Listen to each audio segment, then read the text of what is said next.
Hi friends, welcome to South Tale Kitchen. ఇవాళ మనము mix dry fruits laddu తయారు చేసుకుందాము. దానికి కావాల్సిన పదార్థాలు ఏంటో చూద్దాము.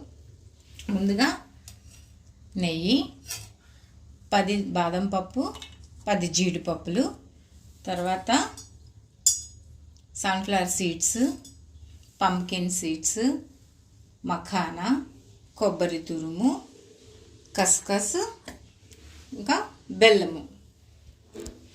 ఒక 20 బాదం పప్పు, 20 జీడిపప్పు, కొంచెం ఒక 10 గ్రామ్స్ దాకా సన్ఫ్లవర్ సీడ్స్, ఒక 100 గ్రామ్స్ దాకా పంకిన్ సీడ్స్, ఒక ½ కేజీ బెల్లము, ఇంకా ఒక 10-15 గ్రామ్స్ మఖానా, ఒక 2 స్పూన్స్ గసగసాలు, ఒక 3-4 స్పూన్స్ ఎండు కొబ్బరి పొడి. వీటన్నిటితో మనము ఎట్లా డ్రై ఫ్రూట్స్ లడ్డు తయారు చేసుకుందాం. మిక్స్ డ్రై ఫ్రూట్స్ లడ్డు ఎలా తయారు చేసుకోవాలో